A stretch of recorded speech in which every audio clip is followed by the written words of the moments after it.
Got my song. All right, buddies, we are live, so I want to welcome everybody to this week's hashtag 405 show. I want to welcome again this week Sean and Gavin. We'll start with Gavin this week. Gavin, how was your bye weekend? Just other than probably just watching other football games and eating Kentucky Fried Chicken, I would say it was a pretty good weekend. Good. Sean, how was your weekend, buddy?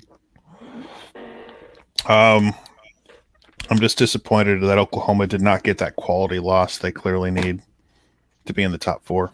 Apparently so. Apparently, I it's funny when you mentioned Heather Dinich, I started paying attention, and Jesus, her and Hermfried this week, they are trying to talk into existence. Having a quality loss is better than going undefeated. And look, I get it. I agree on that going undefeated is not everything, but holy heck. We should have lost to Kansas. I know, and then we would be like number 1. That's the best loss. Kansas. I know, right? Should've. Because nope. I mean, it's just like Monty Python. Nobody expects the Spanish Inquisition. Nobody expects a loss to Kansas. But that's not a tale that a Longhorn would tell you, though. Yeah, I watched that game. There are other more interesting things happening around that game, and it's just like, well, Iowa State's winning big. This is kind of boring. I was hoping they would rip their hearts out at the end. Like, that seemed to happen every week. That's what I was hoping for. But no, Iowa State just like, nah, we're just going to beat you convincingly. No problem. I blame that traitor, Nick. He went to that game and decided to wear that icky Cyclone Bird shirt. Oh, yeah, he deserves to lose his diploma for that shit. I'll say that to his face. I was like, oh, my dad's alumnus. I'm like, last I checked, where did you go to school again? You ain't no t-shirt fan like me. Apparently, he did not get the idea with the C3 show that the crimson is OU crimson, not red Cyclone crimson. He might as well give me his diploma, and I'll be an honorary grad at this point. I told him that he sits on a throne of lies, and what next? That he's actually not a journalist. Like, what is it next, Nick? What is it next? So yeah, there was interesting games though. I mean, gosh.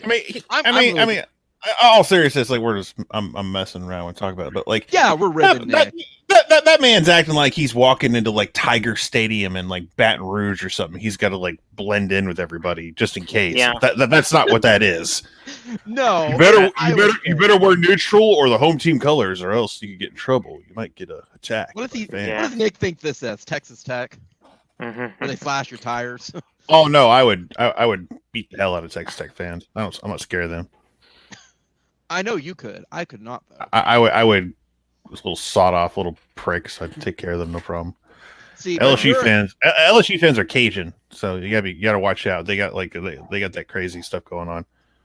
But when I went to the Sugar Bowl, they were not that bad. Like, they were very, very chill. But you didn't talk. But you didn't. That you weren't dealing with LSU. You were dealing with Alabama fans. That's different. No, we were dealing with LSU fans because they came. But not in mass numbers, not in mass quantities, though. Not to the extent of Alabama. I'm talking about when you went to the game, you weren't surrounded by Bama fans. You were surrounded by nothing but crimson on both sides. That's fair. Okay, that's what I'm talking about here. Mm-hmm. That's fair. Yeah, I'll say, like, looking at this week of college football, I mean, I don't know. It's like, what happened with everybody? It's like everybody just was like, I don't want to say going down, but it was like, it was just more, I look like some of the top teams just did not even compete at all. I know, it was great, wasn't it? I know. It's because they thought they were on the bye week too. Yeah. I mean, look, you had you had Ohio State, barely coming up with the 2 possession. But Gavin, they persevered. OU struggled. Persevered. What a gutsy, gritty win by Ohio State. And then you not only have Ohio State, Cincinnati almost lost to Tulsa. Twice. Twice. Gavin, I have to call you out on it. Sean said it, that it was going to be a game, and you're just like, nah, it may not be. Yeah. I mean, I was not expecting Tulsa to come out like that, to be honest. I was. Yeah, I did not expect that, so... Tulsa, Tulsa got screwed late in that game because when they went right before that 4th down play, like their tight end got down to the 4, and the idiot referees marked it back at the original line of scrimmage. He got 2 yards. oh, like if I'm Montgomery, I'm pissed. Yeah, Because the next, saw because the that, very next George play, Metro had that.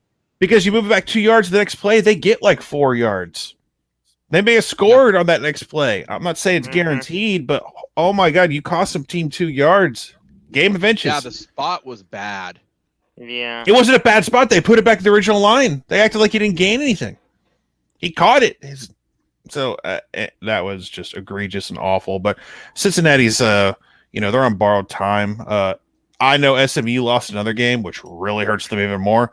But in the 2 weeks, Tanner Mordecai is going to light them up. I really believe that. He and Calcaterra are going to light them up. It is going to hurt. It is going to hurt their feelings. I think it's going to be a lot closer, though, because it seems like teams are figuring out SMU, though. Yeah. It seems like they figured out whatever that formula is. Well, no, SMU played Houston, and they had the hangover. So, but I think, listen, if SMU don't get him, Houston will.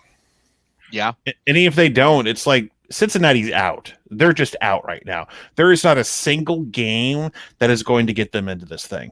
So you can keep them at 6 on Tuesday all you want, or however you want to rank them. But I'm sorry, but this idea, I'm hearing these Cincinnati or Group of 5 people who are cheering on, who are trying to point to everyone else how much they're struggling as it's a good thing for Cincinnati. I'm like, no, the fact that you're struggling along with them means you were giving them no reason to pick you. They're going to go with the Power 5 team because they play a tougher schedule than you.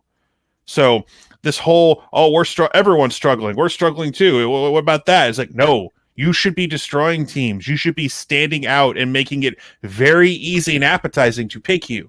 And you're not doing that. You haven't done that for a minute. And there is one football team, and I pray to God if they could do it this Saturday. Oklahoma, the last time we saw them play football, looked impressive. And no one wants to remember that because nobody watched that game outside of Oklahoma fans.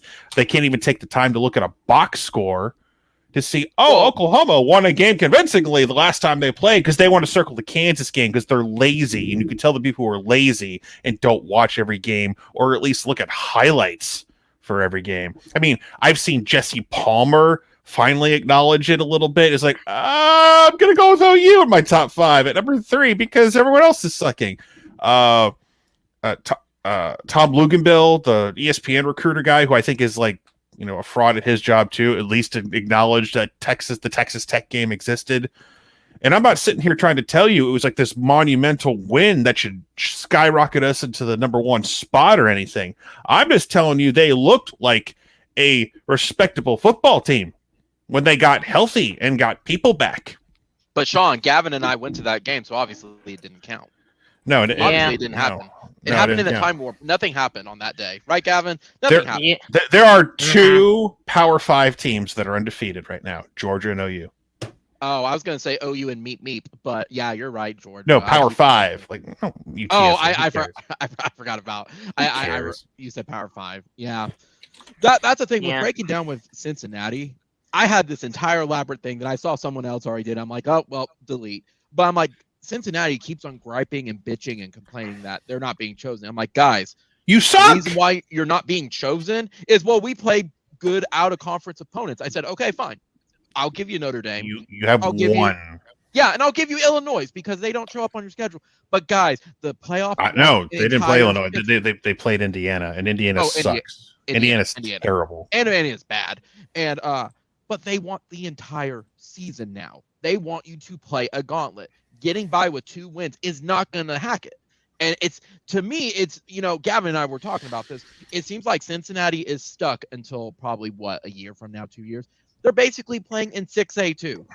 Cool. You're playing in a 6A big boy division, but it's not 6A1. They are not going to pick you. I'm sorry. That's just how it is. You're last for kickball. Go away. Yeah, it sucks. The only way Cincinnati will get in at this point, in my opinion, is if we have everybody start having 1 and 2 loss teams. That's the only way they are going to get in. And even then, I don't know. It's difficult. Yeah, well, guess what? Cincinnati, you have a chance to play by yourself on early evening Friday night, this Friday, against South Florida. And there'll be no other games on to distract anybody. You're on 6 p.m. Eastern, 5 Central, and everyone can watch you struggle against South Florida, who had a really good game with Houston this past Saturday. And Houston, I think, came out and won at the end anyway. So, yeah, Cincinnati is just they're done. You had College Game Day and you had the spotlight. This was your chance to okay, let's beat down Tulsa. And it's Oklahoma State and Tulsa and Ohio State did that. It's no. Ohio State plays a tougher schedule than you. Oklahoma State plays a tougher schedule than you. No, you don't get that better of the doubt. No, they don't. No. And I even said, By the way, Virginia over Notre Dame this week. Calling it right now. I am too. With it, those come up on the picks. I'm absolutely picking Virginia. That when I was thinking of it, it was like, why are we leaving out all these two? I had someone ask me, why are they leaving out all these 2-loss teams? I'm like, guys, because when the playoff committee brings it all together, 2-loss teams. They're saying that 2-loss teams should still be considered. And I said, guys, let's put the big picture together. First off, I said it's divided into 3 tiers. It's your undefeateds, your mulligan teams where they've lost one and they get a mulligan, and then kind of your 2-loss teams, like they're hanging on if the other one's botched. But let's be honest, there's only 9 teams that were in this. There's only one 2-loss team that has a shot. Only one.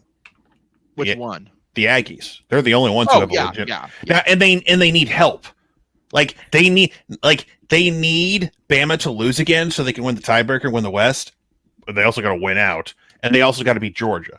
So good luck with that one. So I think Bama's going to lose to Auburn.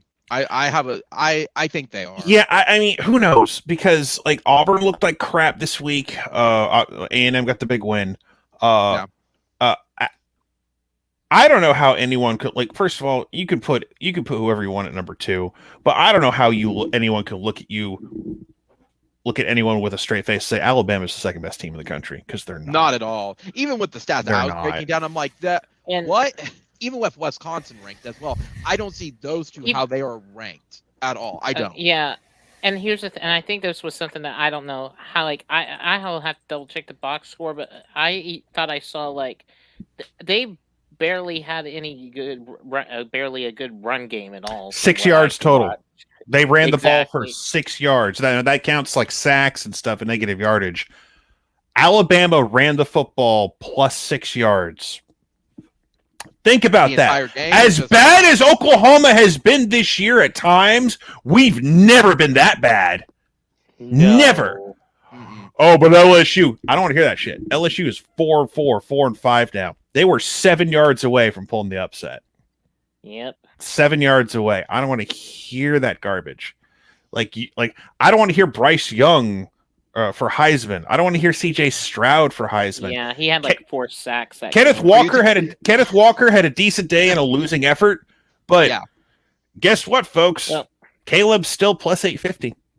Yeah. I'm gonna drop some money. I'm dropping some money this week. Okay. Caleb is plus 850. I had to figure out because I had to figure out where online I can do it because I'm in Florida, and Florida you can do it. You can't do it. It's legal, but it's not set up online yet or whatever. I don't know. I'd figure it out. But when I figure it out, I'm dropping some money plus 850 on Caleb to win the Heisman. Will you get a tattoo if he wins? No, I'm not getting a tattoo. No, I want to win money. Real. I got bills to pay. I got medical bills and I got potential student loans I got to pay off next year. But no, Caleb Williams plus 850. I'll put a few $100 on that. I'll take the risk. Mm-hmm. Seriously, if he keeps doing what he's doing, and listen, CJ Stroud's putting up big numbers, but he looks like crap. He literally handed the ball to Nebraska at one point. If there was a guy in the area, the scoop and score that just never was, where Nebraska could have picked it up and won the game. Biggest win on that home field in 20 years. That could have happened. We're talking about Alabama. Oregon looked sloppy, but won against Washington in the rain on the road. Wake Forest got into a shootout with Mac Brown and lost, and they had a huge lead, and they screwed that up. Michigan State had the hangover game. Purdue, man, I don't know what it is about Purdue being unranked and beating top-rated teams, but this is twice they've done that. And guess who they got next week? They go into the horseshoe. against number 2 Ohio State. They go to the horseshoe. I mean, yeah. Potentially number 2. Should they could be called Boilermaker or Spoiled Makers at this point? Yeah, someone said that. Like, have you seen their drum? Have you seen their drum? It's a big drum. It's a very, very big. No, Notre Dame did not allow them to go through their tunnel to get the drum in. Wasn't there like an issue with like the height or something of that stadium? It's a gigantic drum. Have you seen their drum, Gavin? No, holy crap! Yeah, that's a big drum. Yeah, no, I'm not denying it, but I was like, didn't they have like issues like going through one of the tunnels and they? Yeah, because Notre Dame is Notre Dame Stadium is like still based on 1930 standards, where the tallest person was 5'8". Oh, you're like talking about how Cattleman's downtown in Oklahoma City is like still in 1950s and looks like a Denny's. Exactly. Yeah. So it's just, it's like Purdue has had some like a lot of big games, and tell you what, game days at the Grove this week, they should be in Columbus for that one, in my opinion, for Purdue Ohio State. That's where I'd go. But this week is loaded with games. Michigan, Penn State. What's it called? Waco this weekend, but Baylor decided let's not play them. No, that being said, I've been saying all year, why have they not started Chandler Morris over Duggs? Duggs is terrible. Well, they have now. So yeah, I think they finally discovered their inner voice and went, oh, why aren't we doing this? I mean, look, 2 backup quarterbacks from Oklahoma who transferred out have been having very successful years so far, like Tanner Mordecai and now Chandler Morris. So say what you want, backup quarterbacks for Oklahoma getting the job done. If you want to throw Caleb Williams into that mix as well. So yeah. See, and that's what they want to deny about us against Nebraska. We beat Nebraska with our backup quarterback. I mean, no, don't do that. That's mean. You're just being mean now. That's unnecessary. Okay, that's fair. That's uncalled for. Except you got a smile from that. You did smile a little bit. I could tell. Not really. No, I'm disgusted with you. Honestly, very disgusted with you. I was thinking about a funny joke I saw in The Fresh Prince just now on HBO Max. Anyway, who have we missed this week? Who was a huge, colossal failure besides Michigan State? Wake Forest, but we already covered Wake Forest. Yeah, we already covered Wake Forest. Yeah, we covered Wake. That's about it, really, for the most part. I mean, we could talk about Texas being a huge, embarrassing failure, because I watched that game. But ever since that 28-7, okay. What are we doing, guys? They've been complete and things are not okay in Texas. You got people not only regretting Sark, they're saying, Tom Herman wasn't that bad. And now you got people going for the Art Briles desperation on message boards. Let's get Art Briles. We're desperate. Well, and that's what you said, Sean, was like, it was coming. Like that, everyone thought Sark was going to be this thing, but he's not. Like, that's not his track record. He's there to basically like rebuild a program, and then you hire the good guy. Well, they took a step back. Well, no. Like my thing with Sark was I never understood where all this optimism came from. It's like we got Steve Sarkisian, man. What he could do with that offense, that's great. Have you seen his track record elsewhere? It was all about his. He went to the Nick Saban coaching rehabilitation clinic. Okay, what does that mean? That doesn't mean anything to me. Well, he's going to take over that. He's going to take over that toxic environment in Austin, and he's going to be your guy, your third or fourth choice, because you went after Urban Meyer hard and nothing came from that, and they're like, Steve Sarkisian. And guess what? Your offensive line is trash, like everyone said it was going to be trash. Who pays attention? And guess what you're doing in recruiting right now? Nothing, because Devin Campbell probably ain't going to Texas. He's probably going to OU. Cam Dewberry, he's either going to OU or A&M. You're missing out on. He's having second thoughts now. So you better portal a new offensive line next season. All 5 positions, 2 deep if possible. Yeah. Portal as many guys as you can. You were speaking about Texas and stuff. I want to bring up something that seemed like it was constant this week with the bye week as well. I think some of our fan base has lost their freaking minds because I kept seeing constantly that let's fire Grinch. We need to bring in Gary Patterson, or we need to bring in Will Muschamp. I called him out. I went, guys, are y'all stupid? Gary, and I had a friend bring me in. He's like, bro, you shoot your mouth off a whole lot. Can you come into this group chat? I'm like, oh God.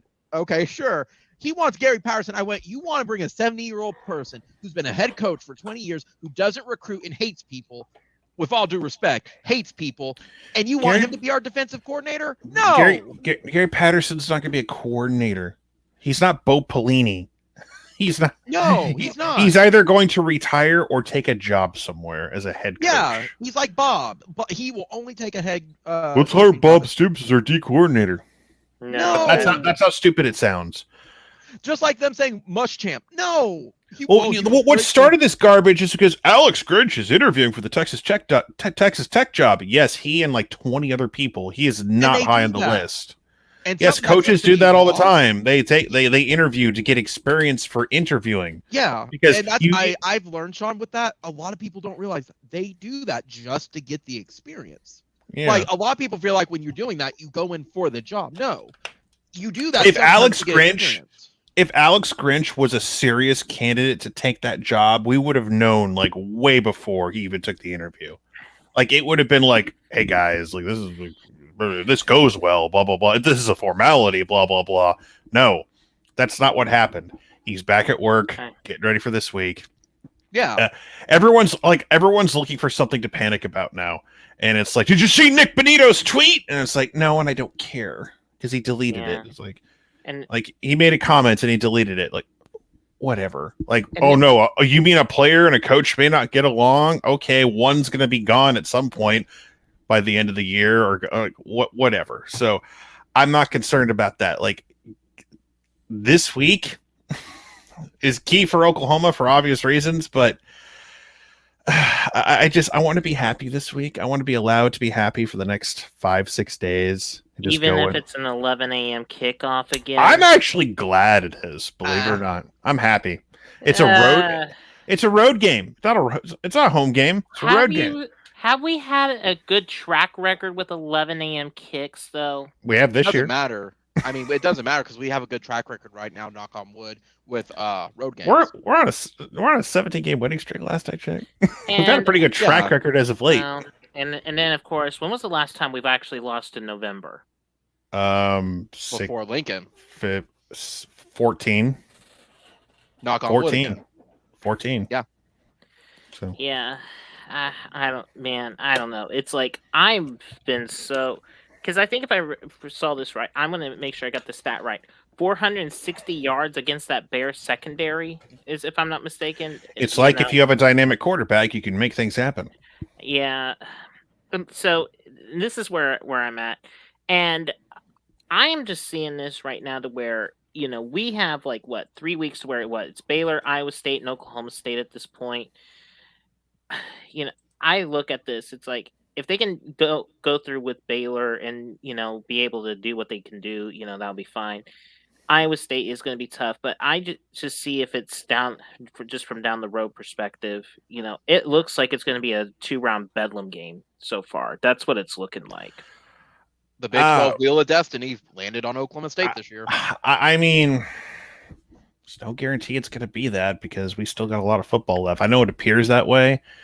We're making a lot of listen. We assumed that who lost to West Virginia last week? Was it Iowa State? It was Iowa State. So we assumed they're going to win that game, and they didn't.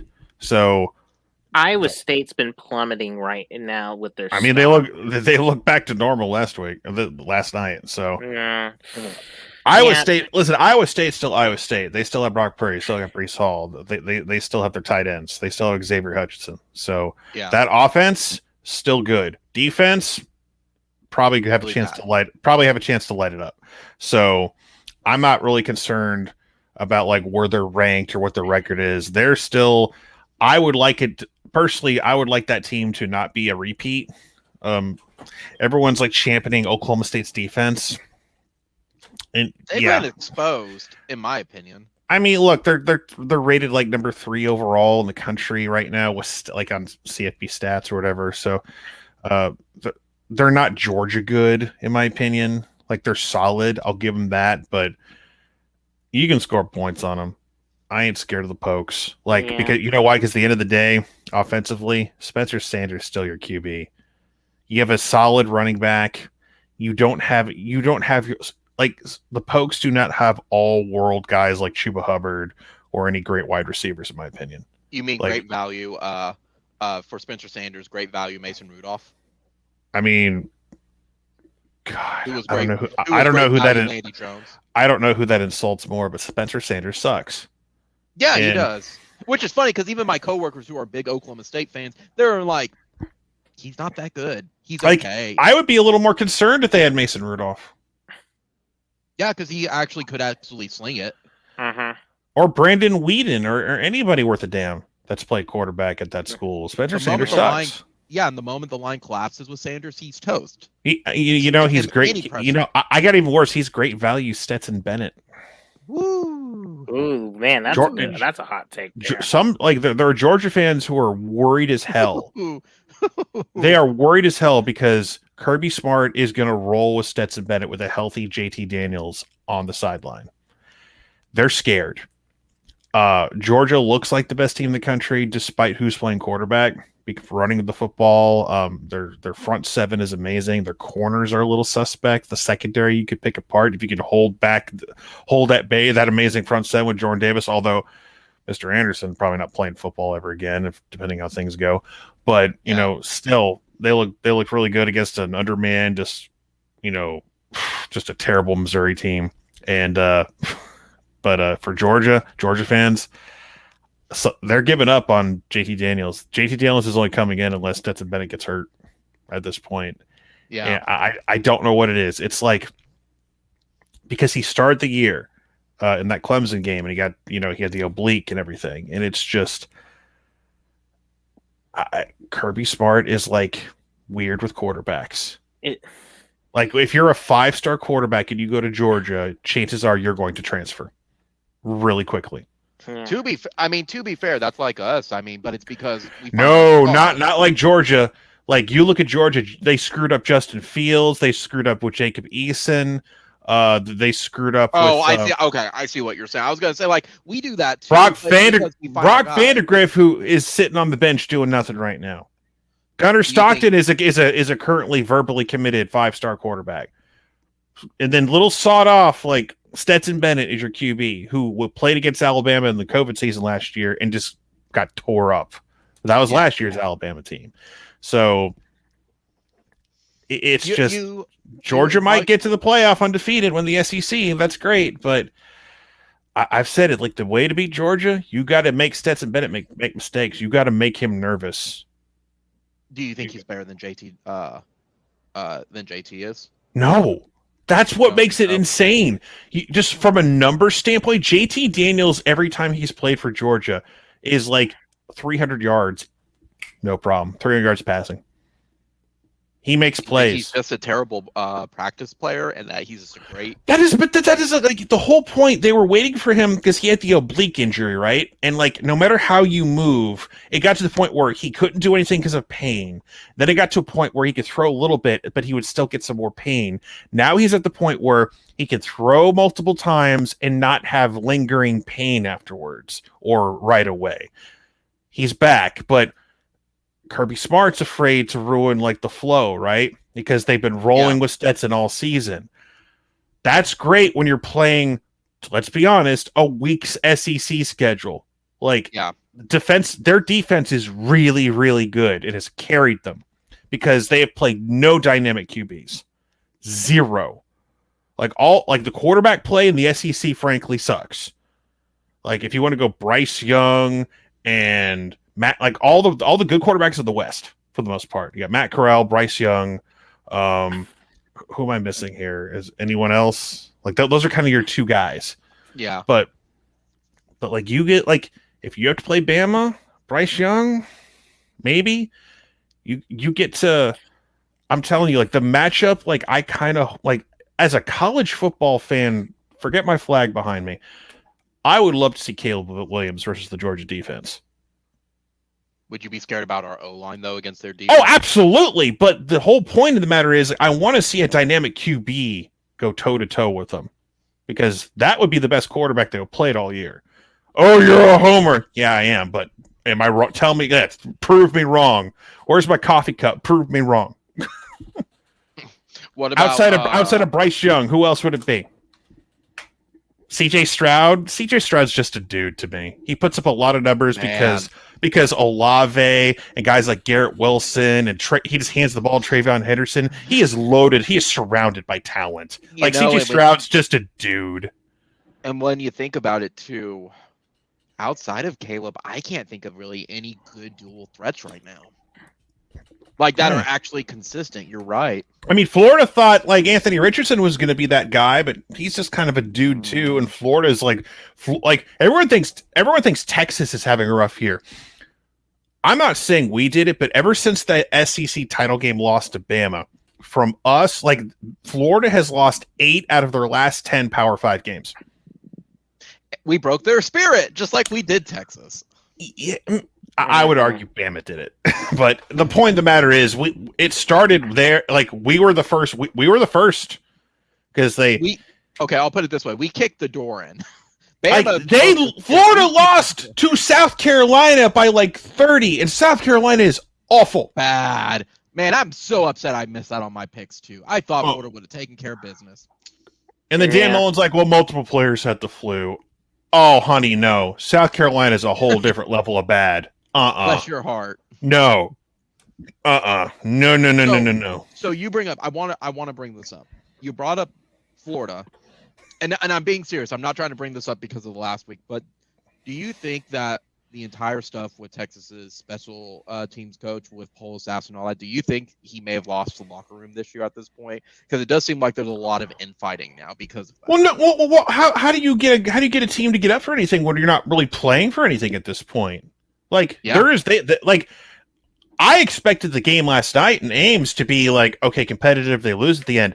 They just stopped caring. Yeah.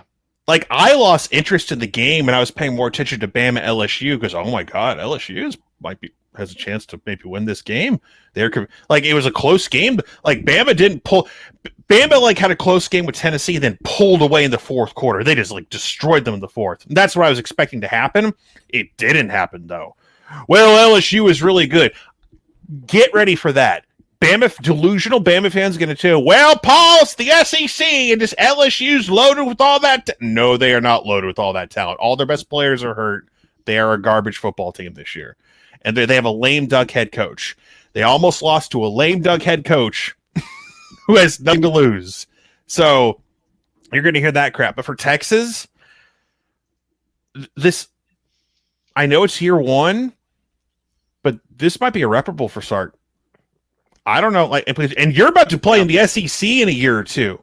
He's already lost to Texas high school coaches too, because they think he's kind of a wimp. You better pray you don't play in the SEC next year. Like there's potential, work behind the scenes to make happen. If you like LSU is in the bottom of the West right now. Guess who's going to take that spot? Texas. Because right now, all these programs, LSU is going to get a new coach. Mississippi State's got Leach. Ole Miss got Lane Kiffin. Arkansas's got Sam Pittman. Do I need to go on? Everyone else has a head coach who is somewhat competent. It's a competitive division. But, oh my God, don't sit here and Sarkisian going in. Like, if he has to play in that division, it is going to be rough. So whether it's next year, the year after, better portal a bunch of offensive linemen. Better portal because OU's only getting better too. You think you get Caleb Williams for 2 more seasons? Do you think he'd be 2 more, or he leave next year? What do you mean? He's a true freshman, dude. Yeah, he'd probably leave though. If he was as a sophomore though, like kind of what Rattler was. No. He's a true freshman. 3 years. True. Gotcha. 1, 2. Like he can't leave after next year. Rattler tried to do that too, though, because Rattler was he was a redshirt for redshirt 19, 20. He was a true freshman in 19. Gotcha. Okay. So this was the year that Rattler could have left. So I've seen a couple of people say this. You think Caleb will leave? Like, people, he's a true freshman. Like, true, not redshirt, true. We get him for 22 and 23 minimum.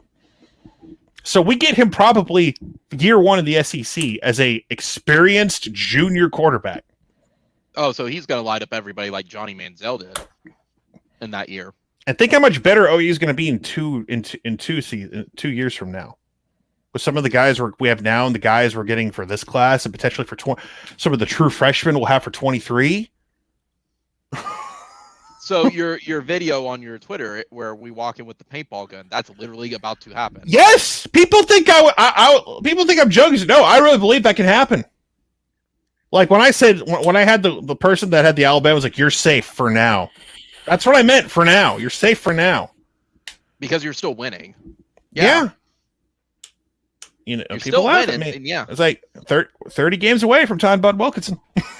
The way things are going right now. I put a tweet out earlier today too, about a few hours ago as a joke. So this is our schedule for the rest of the year. November 13th, seize Waco. November 20th, beat Tornado Birds. November 27th, collect rent from the Orange In-Laws. Because rents always do. Right. Yeah. December 4th, win free T-shirts and hats. December 11th, Caleb Williams wins the speech contest. December 15th, Croots. December 31st, win more free T-shirts and hats. January 10th, win best T-shirts and hats. So that's our schedule. Gosh, oh my goodness, if we win, I'm excited about that speech contest though. Oh, I am too. Imagine Sean, if we do win it. Oh man, Oklahoma City and Norman is going to like melt down. We're gonna see people climbing like Sarkies. We're gonna see people climbing the Devon Tower. Give me one of those Monday Night Football CG graphics where you have Jamel Holloway as a CG character, and then you have Caleb Williams together, true freshman winning national titles or whatever. Look, I'm being like Homer. This is the most Homer you'll see me in a while right now, because I'm just like I'm buying into the hype now. But it's good because OU's getting hotter. You need to be hot. I wish they had played again. I wish they had played again this past weekend, to be honest. But they needed the break. I wish they had played against somebody. We needed this break. We needed this going into the 3 games. Now, that being said, I'll ask Gavin, from the 3 games coming up, I like how you put that, Sean. The in-laws, Iowa State. Oh, he dropped out. He must be having internet issues. He must be having internet issues.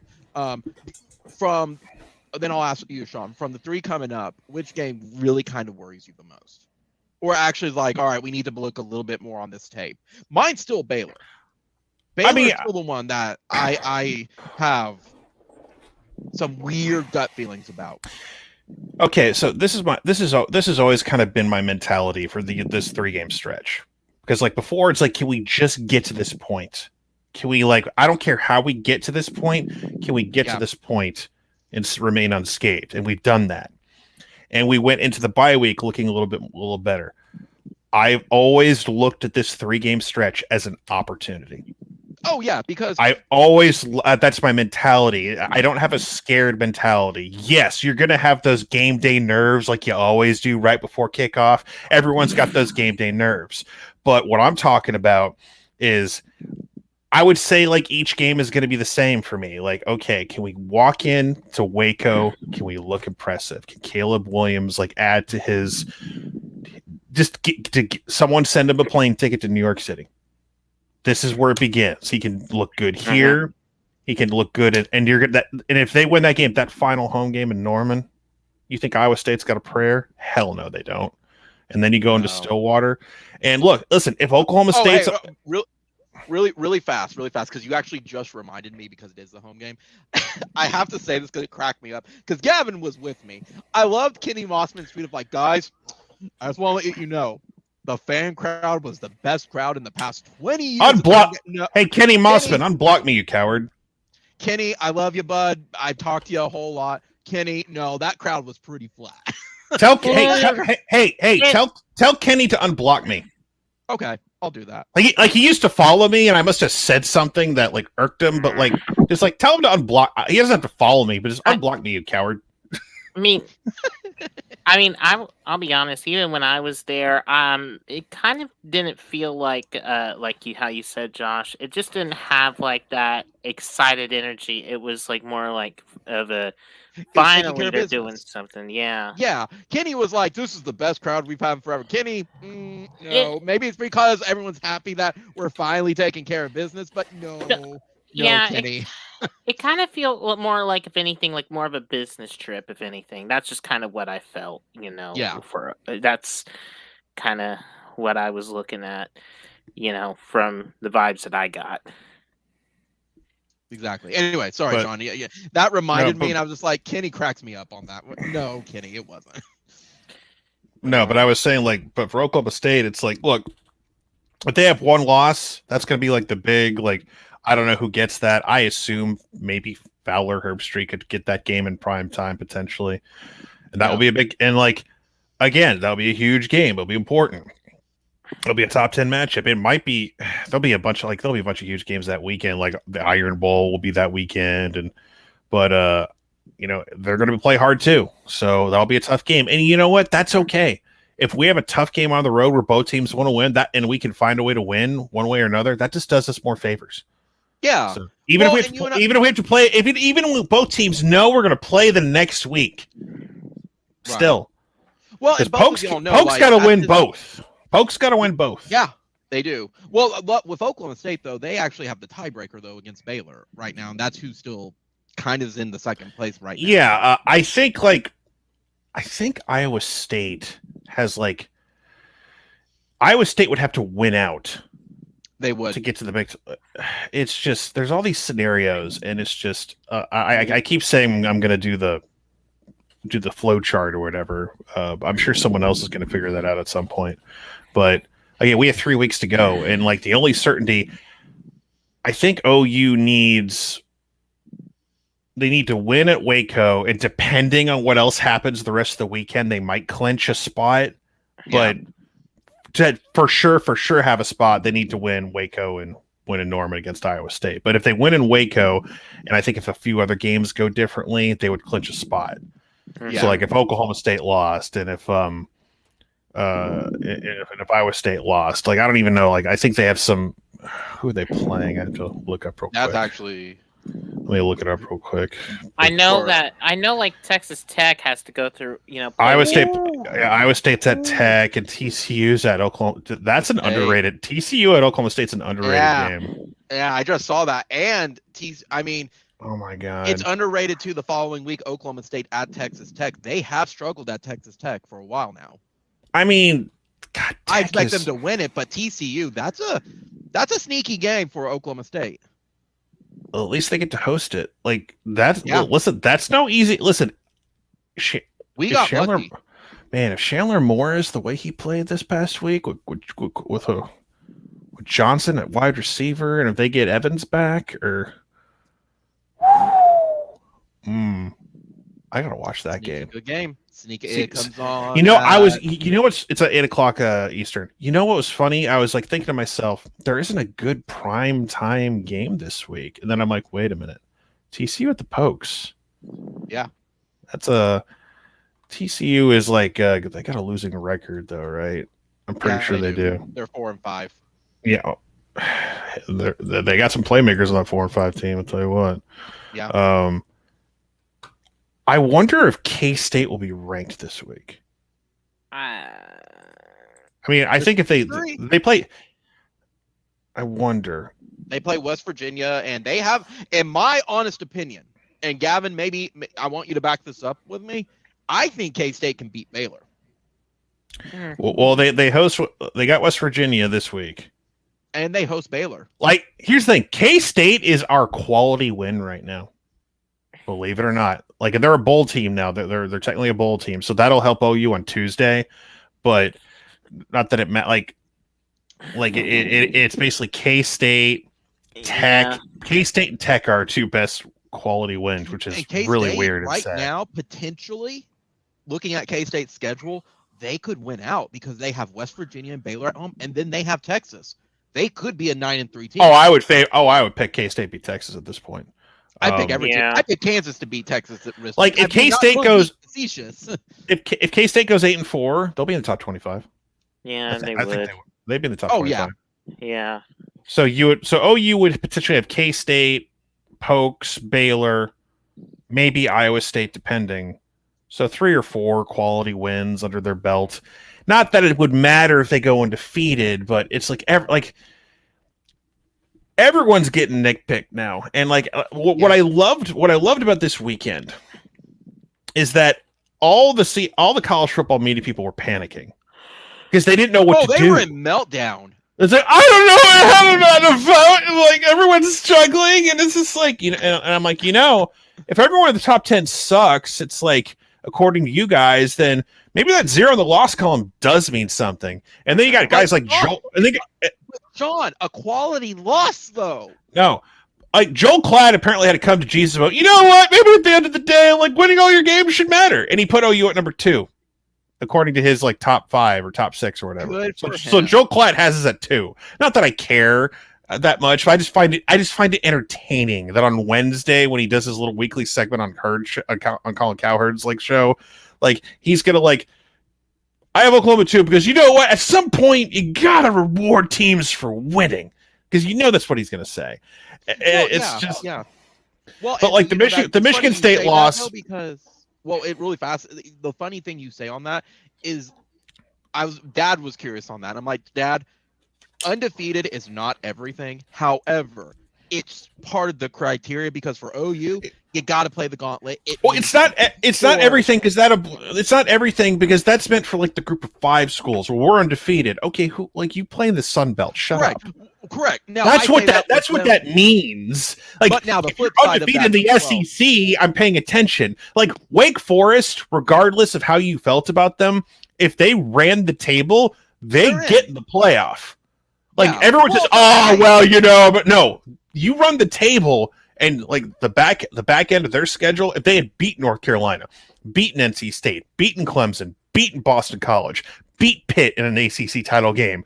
That's a good resume right there. You get in the playoff with a 0 in your loss column. So everyone's like, Wake Forest, like their defense is trash, but they can put up points. Well, and that's where I was going with the group of 5, though, where it was, I at least for me on it, for most of them, going undefeated with what less talent they have versus saying like an OU and Alabama, even like things like Wake Forest, they're getting that and being undefeated, and that's even, in my opinion, is an equivalent, but it's a step under, if that makes sense. Like, I respect them going undefeated with less talent. I think the Power 5 are getting those. I think the only school in FBS that's smaller than Wake Forest is Tulsa, because that's a small campus. Wake Forest is a small school. Mm-hmm. Really, like it's like Tulsa's the only other small school I can think of that's like FBS level. They're actually, I think, like one of the smallest FBS, across the country. But that's not because of Tulsa wanting to get students or anything. But it's just, it's kind of basically that, like it's a teeny tiny campus. Yeah, it really is. And it's expensive. It's very expensive to go. Oh, it is real expensive. I mean, I'll be honest. As a OU graduate, I'm not gonna lie. I've talked to people, and I looked at Tulsa when I was first going to school. Tulsa's expensive. Like, people don't go to Tulsa because it's expensive. They go to OU or OSU because you honestly, with all due respect, I have the same thing. You go to OSU, so you get the stamp that you went to OSU over Tulsa with it. Or I've talked to a lot of people, they'll go to Cameron. That's kind of the tiers. It's like Tulsa's too expensive in that area. All right, fine. We're going to go down to Oklahoma State. If we can't, we're going to go to Cameron. If not, we'll figure it out from there. But it's so expensive to go to. So, and UCO. Yeah, it's kind of like in the other side of the state. So UCO is doing everything they can to beef up their. They want to move up a few levels. I mean, for me, it was like. Oh, go ahead, guys. No, I was just gonna say, getting back to the campus deal. It was like there was just no way for me to like do either OU or OSU because I just did not feel comfortable, with like the hour and a half or so for me personally. So it was like Tulsa was like too. No, it was like a lot of it was just expenses though too. So that's why I went to Rogers State because which is basically, it was really much more easy and affordable. And then 2, they had like their own little television radio program, which that kind of drew me in. So, I really, more like felt at home. And plus it's an easy drive to and from campus, and even though I would say like, it's weird because it's like most of them don't live on campus. They usually drive or commute, which made it a lot more easier than just basically, live on campus. I mean, I lived on campus for a year man, you know, it was like it. I mean, look, some people will live on campus. That's one thing, but it was not for me personally. Because it was like, one, I did not like living in the city life. I'm just going to admit that. I'm not a big Gavin, city Gavin, person. all the college students will tell you, trust me, they don't want to be on campus. It's mandatory for the first year. Like, I know. yeah, it's fun, but most of us didn't want to be on campus. We all wanted to be off campus. Exactly. But like Gavin, like for me, I'm the same. I had OLAP, which paid for all my tuition. But when I had all the cost for it, it was going to any school I wanted to at that point in state because it was all going to be the same cost. I was like, well, get OU stamp of approval at that point. Yeah. So, Yeah. That's been going on. So, I was gonna say, what are your guys' predictions for this week's game with Baylor? I wanted to kind of at least get a read on that. What are you a guys' bajillion predictions? points. I want a bajillion points. Okay. Anything less than that, I will be disappointed. So the thing with Baylor, obviously the TCU game like puts a wrinkle into everything. Like I would have preferred Baylor winning that game, not because of like having a top 10 matchup, but More I don't eyes want. on it nationally. I would have preferred. Well, no, I would have preferred Dave Aranda feeling a little more comfortable, not going back to the drawing board and trying to fix what went wrong. But uh, their offensive line's pretty solid. Line play is pretty solid on both sides of the ball for Baylor. I OU needs to keep doing what they're doing on defense, simplifying, don't stunt, because you need to have your guys out there, get hat on hat. Like, don't let these like big running lanes open up because Baylor will kill you slowly running the football because that's what they do. Their QB is okay. He'll do great in play action, but he ain't no killer like Baylor's had in the past. Yeah. If you're like, they are going to spy Caleb Williams all game, and they're going to force him. They're going to force him to take what's given to him. So he needs to be on his game when it comes to like finding guys, like whether it's dumping it off to Kenny Brooks, where it's finding Stogner, where it's like whoever gets the ball in someone's hands and let them make a play. I like that Mario Williams is finally getting more involved. Finally, he's starting to make plays like we saw a couple weeks ago, or a week ago, I should say. But I think you can win this game. Just psychologically, you feel better about an 11 a.m. kick. It's early, I think that team having a week off and getting healthy, they don't want to sit around a hotel all day. They want to get out there and play. And I think setting the tone early and getting out there, and Baylor losing is going to kill a lot of momentum for a lot of fans in the crowd because they're kind of out of the picture right now. Yeah. I'm sure a bunch of people will show up and cheer them on and everything, but I think Oklahoma can, if they can establish their dominance a little early, they can get to a fast start and not let up. If they can play like they did last week, not saying they're going to blow them out, but it's a 5-point spread right now. It's going to be Gavin, Sean, I want to, looking at the depth chart and stuff too, if I was OU looking at Baylor's offensive line, I would try to exploit Gavin Byers. He looks like to be the weakness in their offensive line with it because there's a senior right behind him. That seems like to me like he could be better than Keith is. I would be circling that, as well as on their defense. I know that's like OU's really good at stopping the run when they want to. They can stop the run. They can shut that down. It's just they gotta. I know Woody Washington is practicing again. He's finally practicing. He's in pads. That doesn't mean he's going to start or play. It just means he's finally starting to do football stuff again. Yeah. You have, I think Theo is he's working out. He's out of the boot. He's been doing like a warm-ups, running around and stuff. So I don't know how much of an impact he'll have, but again, this is like, we'll see what Riley has to say on Tuesday, if he says anything at all. But if there's one player I just have not heard, all season, that I really wanted to break out right now, and you guys might disagree with me. I just have not, hear or felt Winfrey's presence. That's been my biggest Carry on hasn't issue. been good. Yeah, and that has been really been I just don't know what's going on because it's like, he's there and he was supposed to be like the top JUCO player, a couple years ago. He was the top JUCO player. But- Perion is that he's just Perion. I'm not going to sit here and tell you he's lazy, but he's had a few moments here and there this year. For whatever reason, it's just he's not consistent. And I like a lot of people bought into the hype, and I thought he had a chance to, this is your year to be the man. You could be a first round pick if you play like we think you can play. But right now, I don't see where he gets drafted. So Yeah. I think the good news for everyone is that Jalen Redmond coming back and, finally playing guys like Joshua Ellison and Isaiah Coe again, finally seeing those guys get back in action. Like the depth is coming back to this D-line once again. So you're seeing a lot more plays being made like we did like last week.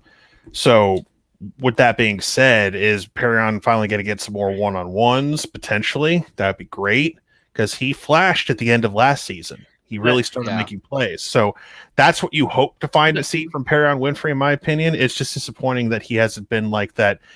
You thought he would be a Jordan Davis for Georgia, in a sense. You thought he would be something close to that. That's what you were hoping he would be, but he just hasn't lived up to that. Yeah, that's been a big. Yeah, and that's been the issue for me as well. That's one thing, and another thing too. That I'm looking at this game as well is that this is something I've been noticing as well, and I don't want to say they were going to go exactly like Kansas, but they might use that same game plan to where they try and take the air out of the ball. That I think I can really see that because that's been the one thing I've been seeing, the last, few weeks or so. Like, they swarmed to the football wherever it is. Baylor will eat you alive. No. I'm talking about like offensively, like for Baylor, they will probably take the air out of the ball.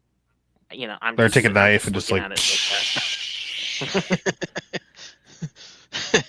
is this your ball?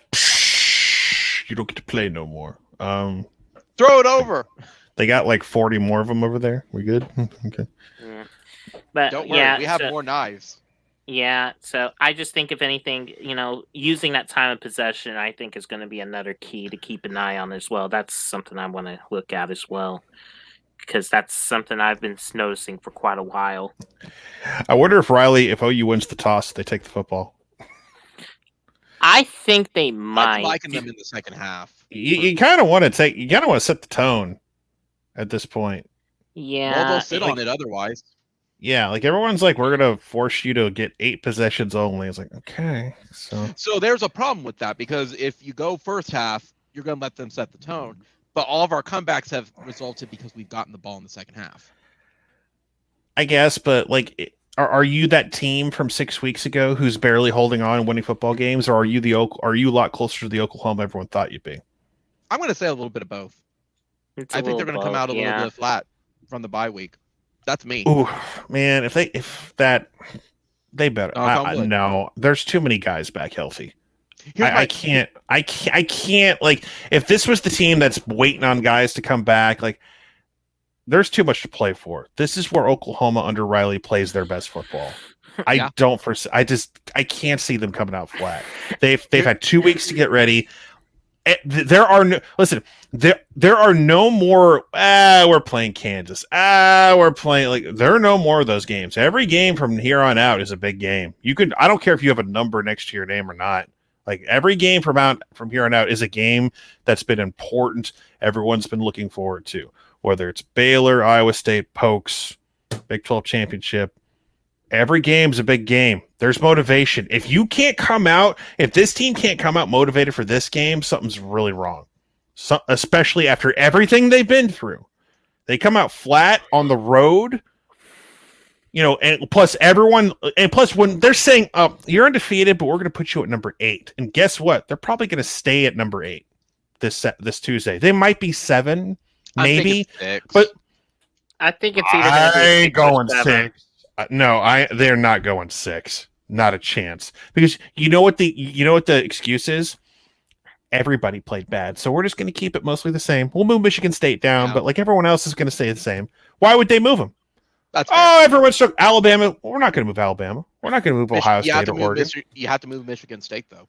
Yeah, but Michigan won. Two Michigan won convincingly against Indiana, so they might move them up a little bit, depending. Like you're gonna have people.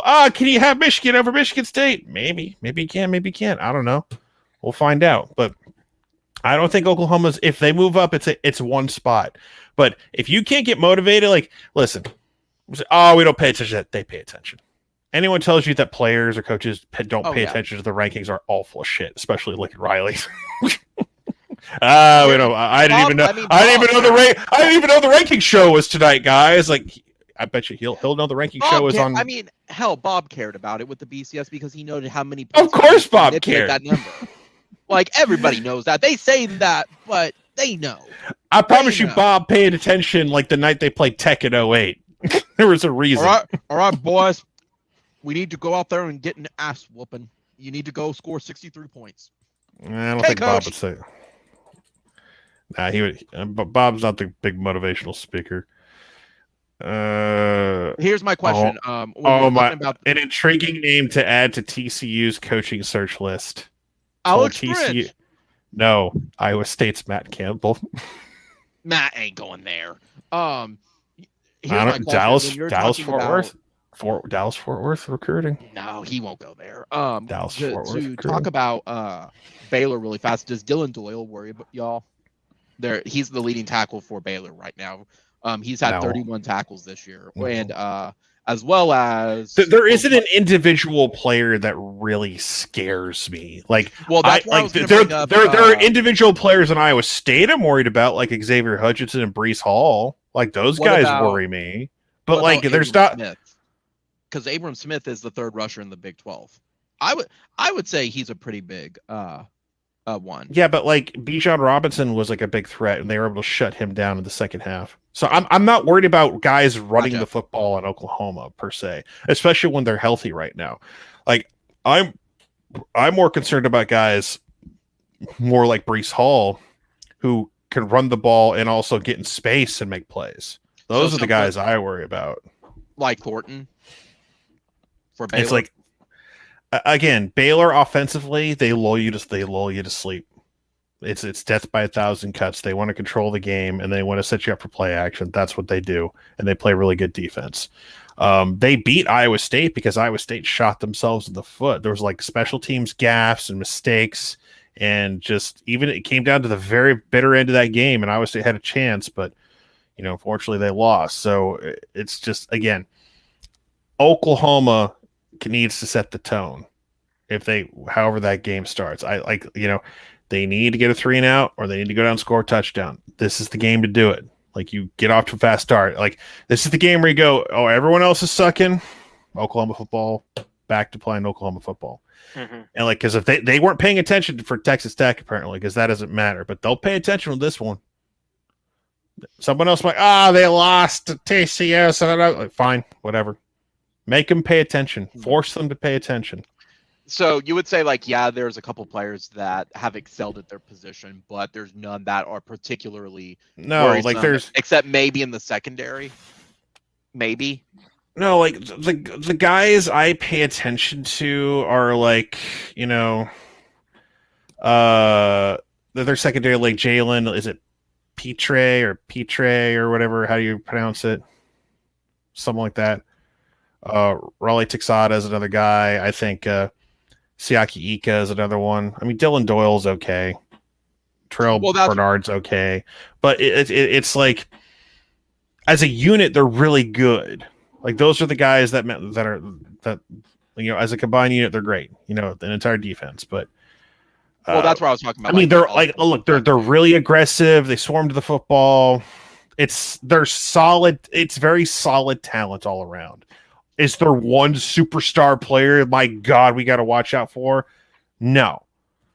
But it's like this is a game where talent is going to be very important. Like Caleb Williams getting the ball, running the ball, Kenny Brooks, getting it to Marvin Mims, getting it to Mario Williams. Like, getting our guys. We can out talent them if we play smart. Play smart football. Mm-hmm. We have the talent to overcome that. Yeah, that's fair. Because I was looking at the only one for me, and I mentioned him already with them, that I would be circling would be Thornton. He's the leading guy in the Big 12 right now. But that's when you look at receiving versus yards and stuff, sure. But he has a lot of the touchdowns for their team for it. He kind of reminds me of Marvin Mims for them, where he got a lot of yards. It's just the one wide receiver I care about is Iowa State Xavier Hutchinson. He's the one guy that I worry about. But we don't play him. Yeah, we don't play him until next week. So. That's the one guy's that's going to be a problem. Breece Hall's going to be a problem. Baylor's just a solid overall football team. They're going to be a quality win. Sure. Hopefully. I mean, we could lose to them and make them a quality loss, and they'll be ranked higher at the end of the day. So quality loss right there. Be on a resume. About damn time. What the hell, Lincoln Riley? Of course, because I made a quantum leap joke last night. Nobody got it except maybe one person, but that's okay. I made it for me. Did I appeared in your live stream a couple days ago. You have a Bama fan that I noticed that he sure loves to ask you questions about Bama. Oh God, he shows up every week too, and he just interrupts out of nowhere. I'll be in mid sentence and he'll just start talking. I'm dude, I'm in the middle of something. Wait, let me finish. Wait to my thought. And it's. What do you think about Alabama with 2 losses? I'm oh God, where's he going with this? What's even better, I've noticed it too. I mean, I'm bad at interrupting on it, but I'm also on a 2-second delay for y'all. So I'm I give myself the benefit of the doubt. How are you on a 2-second delay? We're it's my internet. You're in the studio, right? Yeah. It's my internet, man, because I'm in a laundry room when I'm filming this, so it's bouncing off the brick because I don't have a big enough room for the green screen. Oh, you're on wireless? Yeah, I'm on wireless. Hardwire, sir. Hardwire. What the hell's wrong with you? I gotta get a connection at that point. I gotta go buy probably 100-foot Ethernet cable. So go drop $30-$40 for it. You should do it. I probably do at this point. I do. Go drop 30-40 bucks. You can skip one of your comic book or convention trips to get a Power Ranger autograph. Get yourself some Ethernet cable, sir. Go get yourself some Cat 6 cable. That way you have solid internet. You're not worried about Wi-Fi bouncing off walls. But Sean, I'm hardwired. Green Ranger. Who cares? I do. But you have 80 Green Ranger autographs and half of them are on that flag. That's big brain mode. That's some big brain mode. But I will say though, it's funny listening to him because he'll be like, Sean, I want to ask you a question, and I can tell you just yeah. Damn it. What do you think about Alabama? I don't want to talk about Alabama. You suck. Against Auburn. I think it'll be a great game. I think it'll be a great game. The Iron Boys come out crazy, even at Jordan Hare. That's Jordan Hare. Hare. To be fair, get it right. He's very precise about his wording, but man, every time it's just to talk about Bama. I think Alabama will lose to Auburn this year. Oh my God. Is he allowed to say that first off? Well, he said it the first week and I made a big deal, but he said it again the second week and acted like I didn't remember. He'll probably remind you this week too. I'm gonna have to wear a fake nose and mustache, pretend I'm my other brother, but that'll just give him another excuse to talk about it again. So he has to let all the siblings know. He's probably I'm Sean's brother, Pony Kuno. Not into sports really. I'm into streaming cartoons on Netflix and Disney Plus. So and all that Star Wars stuff. No, fuck Star Wars. Hey, Mandalorian was good. I will never. No, well, yeah, of course Mandalorian is good because it was a show run by someone who wasn't terrible at writing Star Wars or directing it. John Favreau knew what he was doing. Yeah. Just like Rogue One. I loved Rogue One. It was a little slow in the beginning, but once it picked up. Who are you people that like Rogue One? Who are you people? Me. Oh God. Me. I love Rogue One. I get people who like the prequels to a better extent than people who like Rogue One. God, Rogue One was so there wasn't like someone with a personality besides the damn robot. God, everyone was dry and uninteresting, and I'm glad they all died. I didn't give a shit that they all died. But the thing is, with Rogue One, you didn't have the magic space wizards. Yeah, you had it minimal. Yeah, you did. You had the most evil space wizard of them all, cutting up people at the end of the movie. At the very end. That's all people cared about. That's the only thing people remember from Rogue One is Darth Vader murdered, death killing a bunch of rebels. People really cheering hard for the Nazi coded villain there, cutting up people. To be fair, though, they acted that really well. That was a really good scene, just in general. Yeah, a lot of people in my movie theater really cheering for the SS Nazi dude, Darth Vader. You're looking around like that's who the Empire represents, people. In case you haven't figured it out, they're the Nazis. Just like in Lion King. What? You're telling me they didn't march like the Nazis? That's what they were based on. Guys, they say that in the director's commentary. Symbolism. Big brain mode. Yep. Like somehow. I will outright say they're not the best. I enjoy the prequels, but they're boring. Oh, that's why. The prequels are boring because they're politics. I enjoy politics. Not as late, but God, you younger people generation, you're wrong. I like Star Wars 4, 5, and 6. 4, 5, and 6 is much better. I do enjoy the prequels for what they are. Oh, you like you like garbage, is what you're saying. You like you like terrible acting and like terrible storytelling. Everybody has their guilty pleasure. You really like green screen. You love yourself some green screen. Oh God. Have you not noticed this from all of our live streams? The green screen behind me. Yeah, but I'm not paying $12 on a Friday night to watch your green screen. There's a difference. That's fair. That's fair.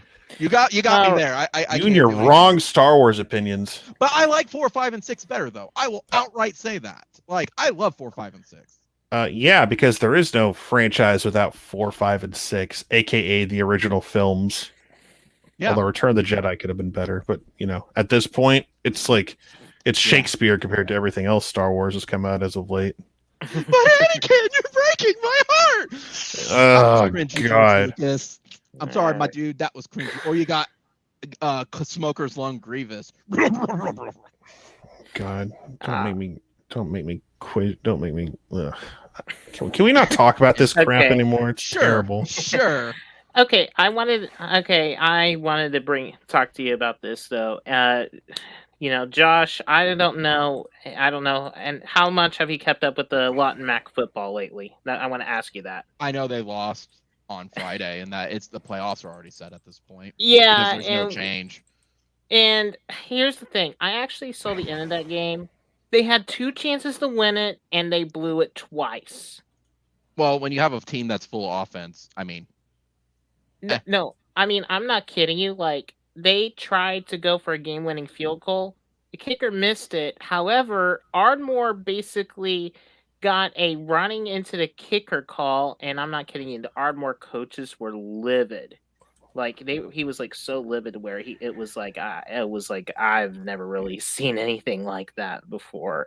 Where he was, going crazy. So they tried it again, and basically he missed the second kick. Yeah, because their kicker is terrible. I saw it in person against Noble. He can't kick. Yeah. High school doesn't have kickers. Yeah. So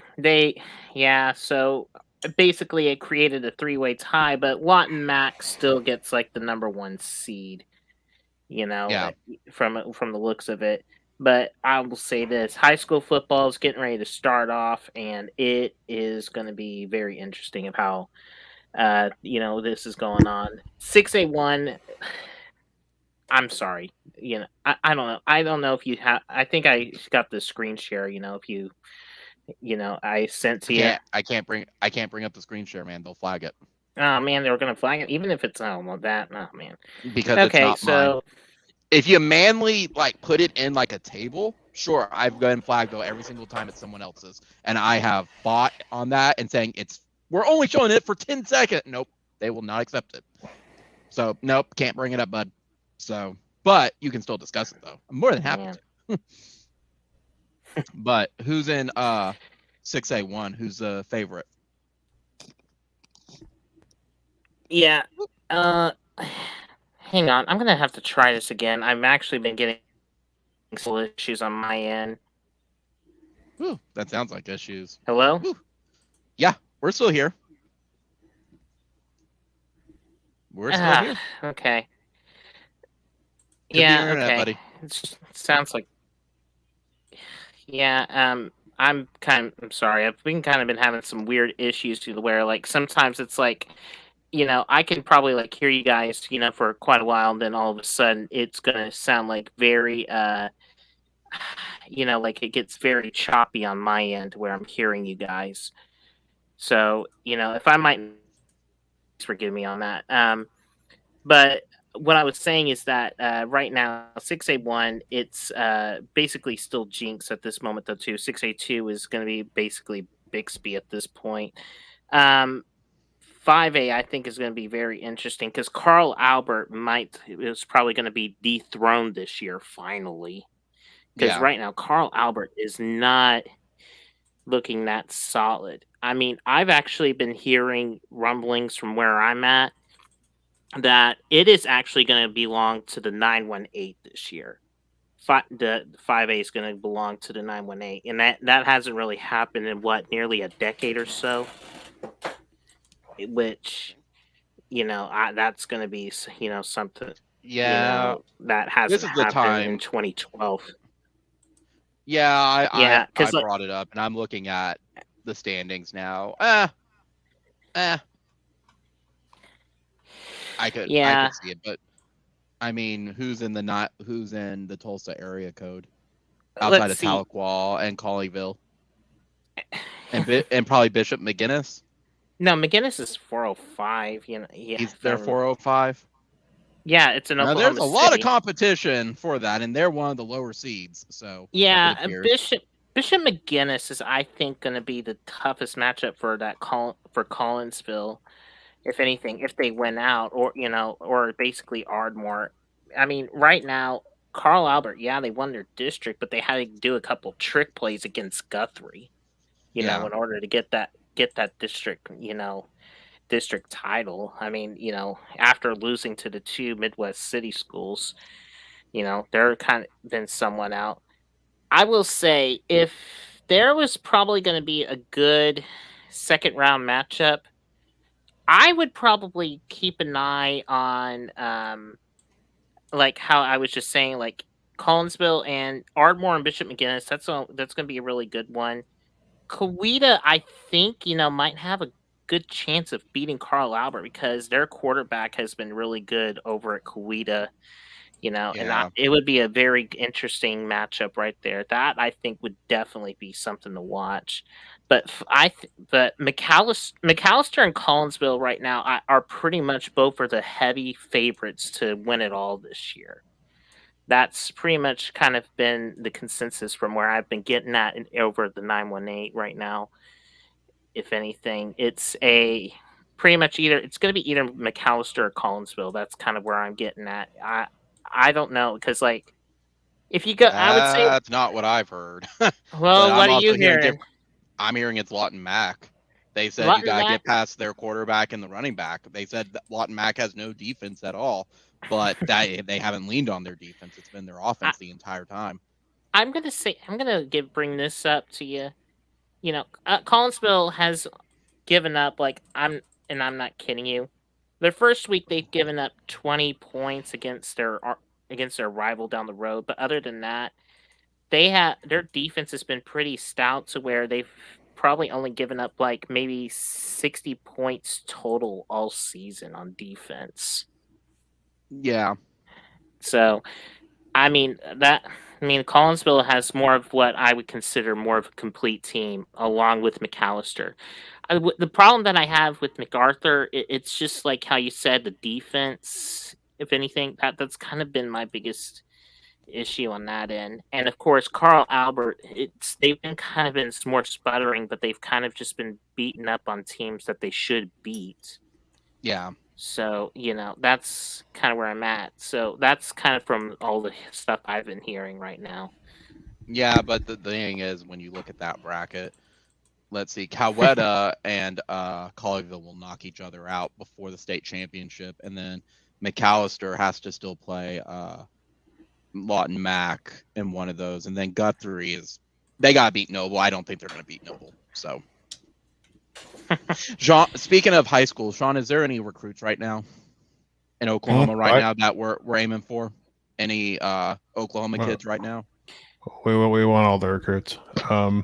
Well, I don't know. Not this upcoming one, the next one, the 2023 class. Anybody they're eyeing? Because I know Lincoln was at some of the games. He was at Booker T and Bixby because he was keeping an eye on Ha's hands. I'm sorry if I'm mispronouncing the name. There, and he was looking at Gentry Williams. There is another recruit that I'm, was gonna say has been somewhat seen but not really heard of. Micah Tues, over at Booker T. Here he's pretty good so far. Yeah. So I know he's somebody to kind of keep an eye for. But as far as that though, right now, I just think right now it's going to be kind of interesting to just see what next year is going to bring, but not anybody that's on top of the mind that I can think of that is definitely going to be a huge recruiting wise. So let me see if I remember correctly. Haas, Michael Tees, though, that's going to be somebody to watch for. Those are probably going to be the top two recruits going into next season. Gotcha. I'm sure. Sean, is there other ones that you can think of with recruiting? Because that's coming up too. Yeah. Didn't we get a forecast? Yeah. Well, we got a forecast for the for a top Rivals 250 offensive lineman out of state of Washington. So he's a guy that they've been working on up there. Yeah. Chris McClellan is an in-state guy for 2022 defensive tackle who, I don't know what his deal is. He was everyone was picking him to go to Florida, but Florida is turning such a dumpster fire right now. I think he's it feels like he's treating Oklahoma as a fallback plan. Oklahoma really wants to get Hero Kanu, who's a much higher rated guy. He just took a trip to Georgia. Marvin Jones Jr. is a big time recruit out of the state of Florida, who's a big time pass rusher. They want to go after. They really want him bad. If they don't get him, it feels like it's an either or situation between him and in-state prospect Deshaun Brown. Deshaun Brown is if OU officially offers him, Deshaun Brown will commit on the spot. So if you hear Deshaun Brown commits, it means we're out on Marvin Jones Jr. That's basically what kind of the word is right now. I don't see why you can't take both, but the feeling is if you wait too long, Marvin Jones Jr. His issue is that mom was big on Florida State.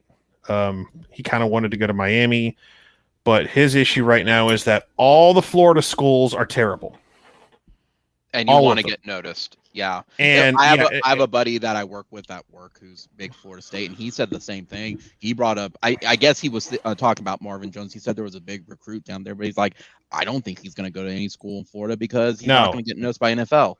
No, because you can sell what Nick Bonito is doing on pass rushing for Oklahoma right now. You can point to is whether you like pro football focus or not for college, he's graded very highly, and you can sell that to him. And Oklahoma is going to be in the SEC, so you can sell that as well. So, for other guys, they're trying to get, Cam, Bill Beanbo was just looking at Cam Dewberry. in Texas this past week. And, it's going to come down to us and A&M right now. Cam Dewberry's really into the way Bill Beanbo uses like guard tackle counters and stuff like that. Cam's one of those guys who says, I'll play whatever position to get me on the field as quick as possible. So he can play tackle, guard, whatever, left side, right side, whatever you want. You can plug him in. He wants to play. Then he's a 5-star. He's a 5-star offensive lineman. They got Devin Campbell, who's like another 5-star like offensive lineman. And everybody said he was going to go to Texas. But guess what's happened in Texas lately? And if you're desperate, you could sell, hey, our offensive line's terrible. You can play right away. We need you. But Sean, you mentioned it too. Whose offensive lines have been good this year too? That's kind of the flip side. Okay, but everyone's been asking that question, and to me, it's really simple. COVID has affected everything, and the one thing that's affected is line play. Like the one really good, like the really good offensive lines I've seen this year, like watching games, the one that was really, really solid was like when Minnesota played Ohio State to start the season. But the problem was it was like they had like an extra lineman on the field. It was like a heavy package for Minnesota. They were running that heavy package with their star running back who got hurt in that game and lost for the year. But they were able to run the football all night. So that's an exception to the rule right there. So, but yeah, I think COVID affected line play for a lot of offensive lines. Like Bama's offensive line last night was garbage. Their center got hurt, and that made things worse. So, I don't know, like who has a great offensive line? Maybe Georgia. I'm just being generous here. But yeah, like OU's offensive line play has not been completely great. I think they've kind of figured it out. They know who to plug in when they need to. Mm-hmm. But when it comes back to recruiting, though, it's like Devin Campbell feels like a guy who's starting to lean towards OU, and you have a chance to get two really big, high caliber offensive linemen. Not to mention like in-state guys like Jacob Sexton. Like Jacob Sexton's another big pickup for OU. So the 2022 class, I've been saying it for a while, is like building a really nice class without a quarterback. And they finally got a wide receiver. They got Rodney Anderson's little brother to commit recently. They flipped him from Oregon. And if he can play anything like his brother at the wide receiver position, then we're in good hands there. You're in good hands with Allstate. So everyone's like, oh my God, we have a wide receiver. It's like, we finally have a wide receiver now in this class, so people will shut up about it. Because everyone's like, oh my God, we have wide receivers. Look at the receivers we have now of guys who have made plays, like Trayvon West making plays this year. Finally Mario Williams is picking up. Everyone assumes, oh, Hazelwood and Weiss are going to go. Are they? No, not this year. I mean, unless we like run the table and win the national championship, I don't think a lot of these guys are leaving. So, especially, I don't Theo Weiss ain't leaving. You think Theo Weiss is leaving? Being hurt all year? No. Hell no, he ain't leaving. Like Hazelwood, a little bit of a hit. Hazelwood might, and even if he does, it's like you get Marvin Mims for at least another year, and then you're gonna have all that talent come in for 23. Much talent for 23. So, and I agree with you, Sean, that I don't think Mims would leave because he wasn't really a part of the season for half because Rattler wasn't thrown to him really. Like, I think he wants another. Well, he's a true freshman. He was a true freshman last year. He can't leave. Yeah. So he has to play one more year. Okay. He can't leave. So you need to learn how true freshmen play. Doesn't mean the red shirt. So I know we're used to for some guys being 2 years and gone, some JUCOs, but no, true freshmen, 3 years. Got to be 3 years removed from high school. But I keep forgetting that. I honestly do. I'm like, 3 years. God damn it, 3. I always keep forgetting that. I forgot about the Rattler one earlier about the transfer stuff too. I'm like, oh yeah, he can't leave because he's already passed his transfer time and the portal's pretty much closed. Like, you gotta wait it out. So, I mean, it'd be stupid to leave anyway. You're just gonna sit around and do nothing anyway. So yeah, it's like, I'm so glad that damn drama for the most part is over. Done. Yeah. Like, and so many people are just like, it's like, oh, I heard Spencer Rattler's doing this, and like, I don't really care. because It doesn't matter until you're the just end. parroting a bunch of BS rumors Yeah. that you just made up. I heard Spence rather going to Arizona State. That's nice. Like, based on what? There's Like, no unless you're, evidence for anything. unless you're like Scissorhands who like cuts his hair, I don't want to like. He would know better than some of these guys on a message board. Well, I heard from a guy. It's like I'm not this. You can call this a flex. I got at least 3 phone numbers in my phone right now who would be more legitimate sources than rando dude on message board. You know what I heard? He could be the USC quarterback. Is he? Based on what? You're just throwing shit at the wall? That would make most sense. They Okay. heard it from Heather Dinich though, Sean. So it has Oh to be true. God. Can we put her in the overhead compartment bin and forget she's there and get off the plane? Man, I want to add something to that. I have never heard so much complaining until about her specifically. Oh, I've hated her for years. People were melting down last night on her. They said, Oh, I've hated her for years. Like you remember it culminated last night. Like a couple years ago. Remember a couple years ago the Big Ten title game was Wisconsin was playing well early against Ohio State. Like, oh my God, if 2-loss Wisconsin beats Ohio State, you gotta beat them for the playoff. Like, no, you don't. They're not getting in. It's like they're just like pulling shit out of their ass, and Heather Dinich leading the charge. And Wisconsin, they'll knock Oklahoma out. No, they won't. You know what Blinken said, and I think he's 100% right, is he said the reason they're pulling this out of their butts is because they know their job is not needed, so they need talking and clickbait to get people to pay attention. If Heather Dinich disappeared tomorrow, no one would care. Mm-mm. She's a mouthpiece. Like, they chose her because she's like this little mousy little thing who like, they have people like Heather Dinich to explain the playoff to your grandma. That's what they're there for. Heather Dinich is for your grandma. All right, guys. Well, it's been nice talking and everything, but I gotta get hit. You gotta head off. Yeah, we'll be wrapping this up here in about 10 minutes. So yeah, nice having you, Gavin. Cool. I will see you next week, buddy. All right, see ya. Yeah. Bye. Mm-hmm. Yeah, if my grandmother was still alive today, God bless her soul, like Heather Dinich would be her go-to to explain.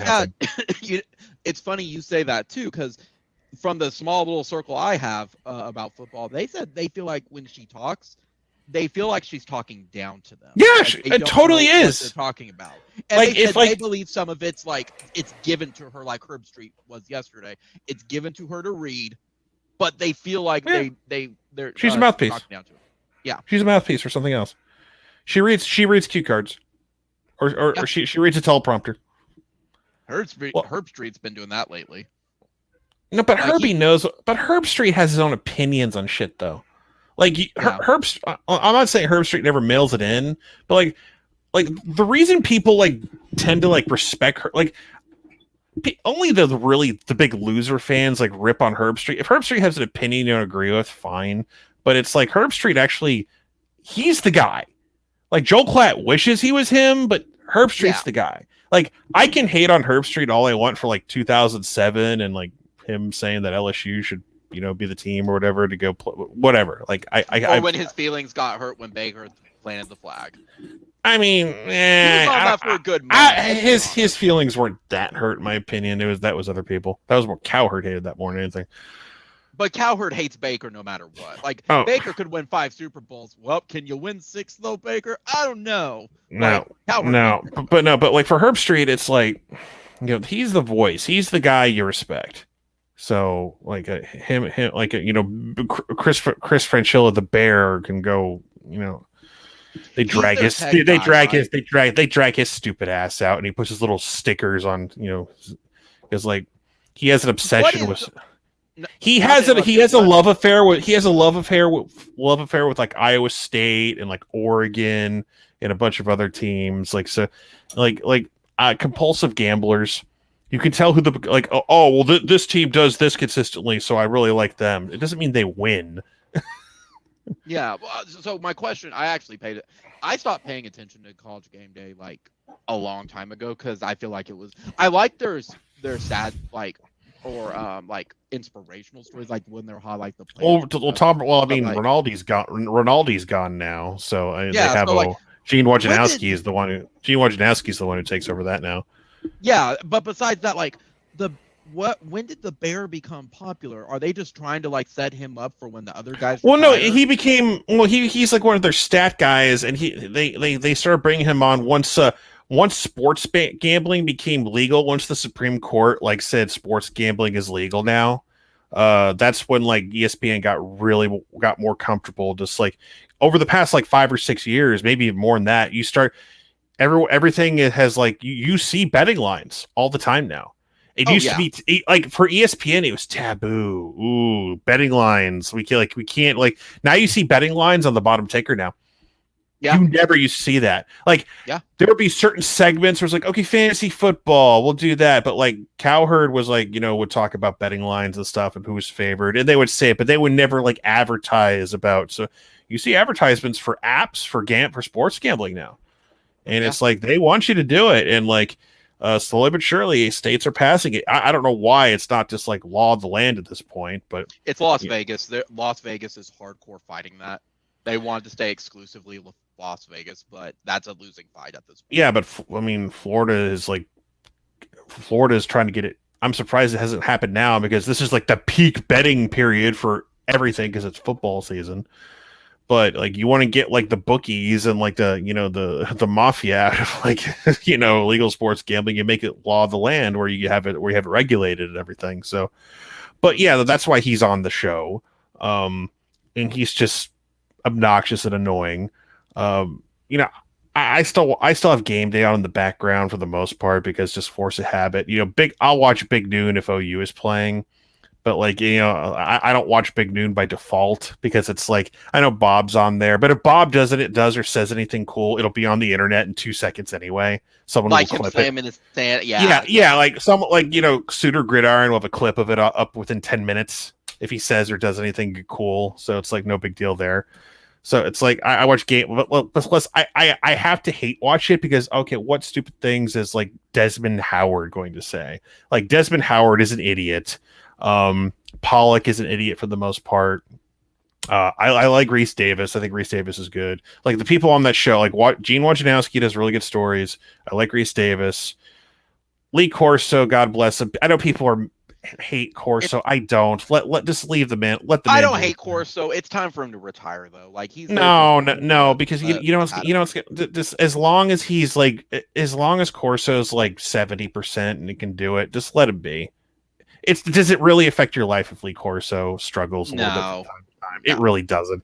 Because you know what happens, and this is kind of morbid, but the day he retires and stops doing that, like there's gonna be an off season one year where he goes. It's gonna happen. Yeah. He's just gonna go. Like, so I think this keeps him going. So let him keep going as long as possible. As far as I'm concerned, I'm sure that whenever that day comes, it'll be a somber day, and everyone will celebrate Lee. And they've made sure to do that. They've given him. They always like take every opportunity they can to celebrate him and stuff like that. So and that's why I thought with the OU Texas one, despite the TV rights and stuff with it, I think that was his last go with OU Texas. I really do. I really believe. Yeah, we'll see what happens. We'll see who gets the rights next year. I mean, Fox might get it next year, but. Yeah, it's the hottest game. It's the hottest game going in college football year in year out. So, yeah, hottest game going. But mention the rest of like the big problem is like Big Noon tries too hard. They try too hard, and it's not. I mean, they're trying to establish themselves and everything. I like their graphics, but I don't like their on-air personalities outside of Bob. Bob is actually entertaining to watch. Bob just at this point Bob just kind of feels like a guy who's going to be on every like head coaching search, kind of like Urban Meyer was boring on that show. Yeah, Urban Meyer was just Urban Meyer. He knew his stats though. Like I could watch it where he explained some of the X's and O's. Like down to my level, because even I don't understand a lot of the X's and O's stuff. When you start getting too complicated with it, he made it make sense. I give him a lot of credit for that. And watching him and Bob interact like that was good. I like that. But Yeah, I just don't pay attention to the college game day. That's where I was like, I just don't know where Bear came from. Like, he just randomly came out one day. I was like, oh, but now when you explain sports gambling, He's been around a lot longer than you thought. He's been around a lot longer. He's kind of like he's just one of their behind the scenes guys, and it's just I don't even think he's that good at what he does. Yeah, like he's there. My whole thing with ESPN, they have the football power index and the playoff predictor are two of the most useless things on the planet. It's like I was like, well, based on like our playoff predictor, these teams have this percentage of chance, like, and they don't tell you how it works. No, because then someone would copy it. It's really stupid because they'll bitch about Oklahoma, but their playoff predictor or their FBI will have Oklahoma in their top 5 based on their formulas or whatever. And it's like, okay, well, which is it? Like, what are you mad about now? Like, let's look at the football power index now. Where's Oklahoma ranked? They're number 4. They're number 4 in the football. They're behind Ohio State, Bama, and Georgia. They're ahead of everyone else. What's the other one? The playoff predictor. Let's look at that piece of garbage real quick. I look at the choose a team. Okay, so OU has a 62% chance to make the playoff. Third best odds behind Bama at 68% and Georgia at 93%. Cincinnati at 57%. Fourth best odds. That's not happening. I'll be curious on. I always go to what the BCS would do, and they had OU at number 3 last week. So is it just me, or who are these people that say I miss the BCS? Who the hell are these people? I think it's the people who miss the numbers for it, and they miss like not having. I don't miss the BCS, despite OU benefiting greatly from it more times than not. I don't miss the BCS. People are like, people say bring back the BCS. Why? You'd all be just as mad about it as you are now. Like, don't pretend that it was some superior system. It wasn't. People don't even know how it worked. It was the old one. It was like the AP poll, which was like the sports writers who all have agendas. Then you have the coaches poll, which is filled out by everyone's SID at each school who have their own agendas, and then you have counting as you go. And then you have the 6 BCS computers, which are all created by mathematicians, which has its like origins in like, geologists from New Orleans who picked Bama one year with 3 losses to be national champion. That's where those math formulas come from. The BCS computers. Ooh, the Sagarin ratings. And it's just you would all be just as mad or upset with what's spit out from those. As you are with the committee. Sean, let's be honest. I think the reason why that they're saying that is because it's like TSA, where you have the belief that it's unbiased, but then when you look into the actual formula, it's pretty biased for it. Like, the concept is good, but the actual on paper is good, but the implementation really sucks. Yeah, people love it. Like, they tweak the BCS all the time. It's like you used to have margin of victory, but they took that out. I wonder why. Why. Well, because teams in the BCS era would like run up the score on like really bad teams, and margin of victory be calculated in the computers. So if you were playing at Florida State, be playing some garbage teams, they would run up the score, and that's how they got in like 1998 and 2000. Because like even though they dropped a game, they would just run up Bobby Bowden just run up the score on a bunch of like garbage teams, and margin of victory would come into play. And so you get rid of that, and then you change it up. You tweak it here. You tweak it here. It's whatever bias. The computers will spit out whatever biases you have. You could cherry pick whatever stat you want to fit your argument, because people do it all the time on this show. And it's like, as an experiment last year, It's like, oh, I could do my own blind taste test. Which team is better? Oh, look, you pick Oklahoma because I cherry picked a bunch of stats that worked in favor of OU. And I used some of the similar ones they used as well, but you can interpret it a different way. So I want the 12-team playoff because, hey, Oklahoma just has to win the Big 12, or hey, Oklahoma just has to win the SEC or be second or third in the SEC and they'll get in. That's what I care about. Is there a path on the football field that I don't have to worry of what Joey Galloway's opinion might be, or Heather Dinich's opinion? Do I need? Oh my God! What's Reese Davis's AP vote this week? Oh God! Well, and that's I don't want to worry about that crap. I saw something on Twitter about how we can determine who's going to be like what for playoff stuff. It seems like a very sound thing. Now, I don't know how good it is, but it's purely stats. This guy, he has it where he like uses strength of schedule, quality win, top 25, and then game control. I don't know how good it is, but he's been. Lincoln really likes him. Can Oklahoma just win games and yeah win a conference title and they get in? Can that work? A championship? Yeah. I've always said I'm at the sad point. Where my formula is that we score more points than each team we play every week, and then at the end of the year we participate against a bunch of other teams who did the same thing. That's a bold strategy. What a concept! Am I right? What? Now you're going to tell me next if they they're going to be an automatic. What crazy? Heather Dinich reporting live from Sean Forster's playoff proposal. Teams who beat other teams each week, scoring more points than they do, will play another set of teams who did the same thing in their leagues. Back to Yuri's. But Heather, we need to know though. What is it that you do here, Heather? But Heather, why do you have a job? But Sean, we need to know, how will we decide which team looks better without a quality loss though? I will add something in though, and then we'll wrap up. Sean, I will say, in the Cincinnati thing, I did see this, and I'm going to shake my head if they do it. I know why they're going to do it, but they've already been saying if they don't get into the playoff and they win out, they're just going to claim the national championship just like UCF did. I have already seen that so many times. So I don't care. It's dumb. That's the people get. I could take a dump in a box. I could take a dump in a box and write national championship on it and hand it out to you, and all the same. I've got spare time. What Oklahoma State did? Yeah, I could like Tommy Boy. It's like Chris Farley and Tommy Boy. I could take a dump in a box and mark it guaranteed all you want. I've got the spare time, so you can do everything you want. Like I've been to UCF. I've been to UCF Stadium a couple times, and I've seen their little banner, and I'm just like, whatever. Yeah, I always say yes, it's unfair, guys. I'm not going to disagree. I'm with you, Sean. Let's have automatic. If you win your conference, you're in, kind of thing. Whatever. I agree. But you didn't win it, guys, because you agreed to the rules. Beats the team. Yeah, you agreed to the rules, and I'm going to be honest. Yeah, y'all wouldn't have won that year. Y'all could have gotten railroaded. You would have. We beat the team that beat both teams playing for the championship. The transitive wins. That's nice. Where's my transitive win over Oregon? Where's Oklahoma's transitive wins over SMU and Houston? Where are our transitive wins? Damn it!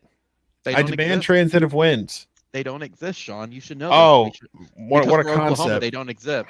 They don't exist. But I want to hear people on Tuesday try to validate again. I'm sure they'll say the same things over and over again, but it's like, it's one of the reasons I kind of wish OU was playing a game this past weekend and looked like they did against Tech, because they would have an excuse to move them up, but they're not going to move them up because everyone else sucked at the same time. They'll keep them relatively the same.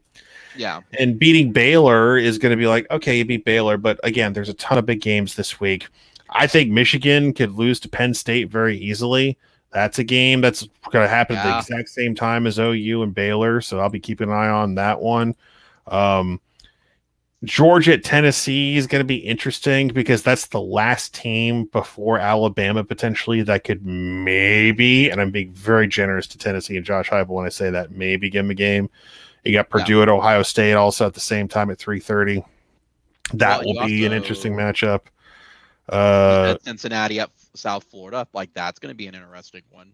I mean, can Cincinnati look like a real football team again, or are they going to throw up on themselves? Yeah. They're coming down to Raymond James, baby. Coming to Raymond James in Tampa, home of WrestleMania and Tom Brady's Super Bowl with the Bucks. Obviously we talked about TCU at Oklahoma State.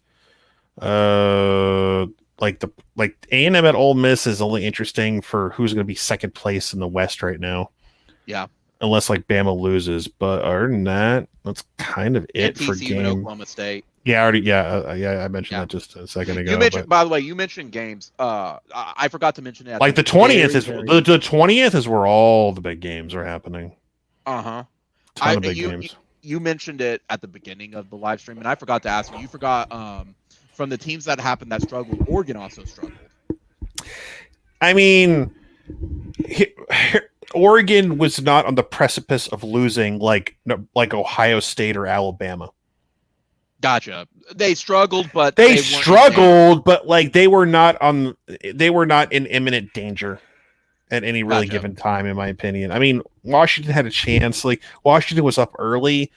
Yeah. If you want to say Oregon was on the struggle bus, absolutely they were. But compared to what Ohio State and Alabama went through in Cincinnati, no, they weren't on the precipice. Now here's the problem for Oregon. Utah looking really good right now, and they got to play. Of mine, yeah, and they got to play them, and they'll have to play them likely twice. Yeah, they got them regular season, and they would have to play them in the Pac-12 title game at the moment. So there's a good luck with that one, Ducks. TJ Pledger are going to ruin your life. Cameron Rising at quarterback too. Cameron Rising at quarterback. Big time 5-star quarterback that transferred from Texas because they couldn't figure out a 5-star quarterback, but he apparently is doing well at Utah. Yeah, but the guy who makes usually the stuff for the Reddit, he made all the little circles and everything. I've spoken to him every so often, and he wants to appear on this live stream just to chit chat about Utah. He is pumped about Utah. He's like, we may actually get a Rose Bowl this year. I'm like, you could. Yeah, if you win the Pac-12, you get the damn Rose Bowl. It's not a playoff game. Yeah, Utah will go to the Rose Bowl. Yeah, and everyone like the Rose Bowl will be pissed. Yeah, they will. They will. They'll be pissed. They'll be upset if they have to. If it's like Michigan State or Michigan or versus like Utah, they'll be livid because they'll hate having Utah there. They'll hate it. Like the Rose Bowl is like such the whiny old grandma of like college football. They want things their way right away at Burger King now, and it's just not going to happen anymore. But yeah, like there's a good chance Utah, a 3-loss Utah could be your Pac-12 champ this year. And they're the hot team right now. In my opinion, they are the hot team of the Pac-12. Like the team that Oregon lost to, Stanford, Utah just obliterated them. Yeah, just like a orbiting satellite laser from orbit, circling the Earth, like obliterated. I always say the Stanford, Oregon, USC thing is always that, where it's like Stanford will beat Oregon, Oregon beats USC, USC beats Stanford. It always seems like it's that triangle. Well, USC ain't beating anybody right now. They suck. So, yeah, they do. Yeah, they do. But like, at the same time, USC, Texas, Florida, LSU, garbage football teams. If you would have said that to you 10 years ago, would you have believed it? I would have been like, where do I sign up for that? I want to live there. I want to live in that universe. There's COVID. There's a global pandemic. I don't care. It's fine. Oh man, I have to tell you this, and then we'll wrap it up. I promise. On the Grinch thing too, I had someone. Prepare yourself. I had someone outright tell me I wanted Mike Stoops back because his defenses were better than Grinch's. I went, "Are you insane?" And he went, "Yes. If you take a look at how he did in the Big 12, Mike Stoops had better defenses than Grinch because Grinch had an average defense in his first year, and a COVID year we can't count." Okay. I want you to look. I want to tell your friend who's an idiot. If you're watching, you're an idiot. You can point to your number. I want you to take a look at the recruiting classes we've had lately and look at the defensive players and tell me who Mike Stoops got and compare, please. I want you to compare to the number of quality players. What's funny is I said that to him. I said, "Oh," he said, "Why is our secondary down this year if Grinch is so good?" I'm like, "Because Trey Brown and Trey Norwood went to the NFL. That's why it's a little bit tiny down." And our best corner has been hurt all year. Yeah, well, that's an excuse on Grinch. I'm like, look, if we want to talk about player development, our best corner's been hurt all year. And then DJ Graham has been hurt. And our secondary was obliterated. Yeah. Like I'm sorry we don't have elite depth in the secondary. We just don't right now. Those guys are hard to come by. We're just now winning battles in the trenches, like getting guys like Gabe Dindy. Yeah. Guys, it's hard to win big time top 50, top 100 recruits on defense. We're winning those battles little by little, but a lot of those guys that are like highly recruited are very young, and it's gonna take time. I know, and that's sorry, go ahead. I mean, we got Clayton Smith, who's like a true freshman who hasn't played much this year. He's the heir apparent to Benito at the rush end position. Give it time. Like, we got a Rivals 100 D tackle last year who's been hurt. And so just like, again, give it time. I know Grinch has screwed up some things and I disagree with a lot of things, but you cannot deny the recruiting by Calvin Thibodeau and Jamar Cain. Yeah. So like the front is getting better. The secondary, listen, I get it. Yeah. I wish we had 5-star safeties. Those guys don't exist for us right now. It sucks. Mike Stoops is one of the reasons we've had some talented in-state defensive backs that we've lost because of our incompetence because of Mike Stoops. We lost Josh Proctor to Ohio State. Dax Hill, his family was all OSU, and he couldn't go to OU because the family would have hated it, so he went to Michigan. So maybe we were never going to win that to begin with. But again, we've been like, guess what? Thank God we got Gentry Williams. We're turning that ship around. We're winning those in-state battles again for a guy because Oklahoma has produced some decent defensive back talent over the years. Like Stephen Parker was our last really great in-state defensive back recruit, it seems. I guess, like, I don't know, was Trey Brown in-state? I can't remember off the top of my head. Or was he Texas? I think he was Texas. Anyway, the point of the matter is, like, Trey Brown took a while to click. Trey Norwood took a while to click. So you said Trey Brown for Texas? No, he was out of Tulsa. Okay, yeah, that's right. That's right. He was out of Tulsa, but it took him a while too to finally have a breakout year. In Norwood, the same thing. So it's just like Norwood was like Tennessee, wasn't he? Or am I wrong? He was. That sounds very, very, very familiar because I remember. I think it was the joke was he was born in Arkansas, but I don't think. He was an Arkansas kid, wasn't he? Did we flip him from Arkansas? Or am I thinking? North side. Fort Smith, Arkansas. That's right. We flipped him from Arkansas, or we took him from Arkansas. Anyway, I thought it was. I knew it was like either Arkansas or Tennessee. Anyway, the point of the matter is, it's like I will take if we have to suck like worse than Mike Stoops. God, I hate those people so much. I do too. Well, and that's where I was breaking. It was the same person. Look at the recruiting classes, you idiots. That's what I said. I said, look. If you want to talk about some player development, why like our third string is not if you're gonna fail, recruit well. Correct. I said at the end of the day, the scheme is working. Yes, we can talk about some of the other stuff. Yeah, I get it. The scheme is working. If the players can't make the tackle, I think there's equal. And also another thing, one team is playing elite defense right now. One. Georgia. Yeah, that's it. So, yeah. So you want to bitch, and it's all in the front seven. Like their secondary is sus. Yeah. If you could hold off that pass rush and that D line, and you could pass down the field on them. Bo Nix was able to do it a little bit. Yeah. So don't sit here and tell me. Well, and that's what I was telling him was I'm like, dude, I understand if you want to be a Mike Homer, go right ahead. But I said you cannot tell me this versus this. Oh well, we were okay. We were in the top 5 in the Big 12. Yes. Now apply it to the rest of the league. Oh, I don't do total defense for the league because that's all skill. You're full of shit. So, yeah, we were like dead. We were dead last in the nation of pass defense with Mike. I don't want to hear it. Garbage. Yeah, it was garbage. It was garbage. I'm like, why? I knew this guy was full of shit when I was brought into this chat when he was like, well, it's just like Bob. Bob never recruited well. It was all John Blake. I went, yes, and who put those players in the correct positions where they could succeed? Bob. Anyway. Oh yeah, I forgot because Josh Heupel was a Blake. Oh wait, he wasn't. I forgot. Oh, Torrance Marshall was a. Oh wait, he wasn't. They all stay on that Roy Williams one. I'm like, I get it. John Blake brought him in, but he did not put him in the right position. So I could go on that rant, but that's for another day. So Sean, I want to thank you for joining me again for this wonderful live stream.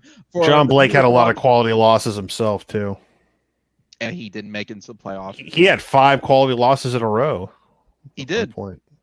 That's how he got fired. But regardless, Sean, you're I saw a couple of viewers on still. For everyone still watching. We have viewers? Yeah, we have a couple. We have a couple, sir.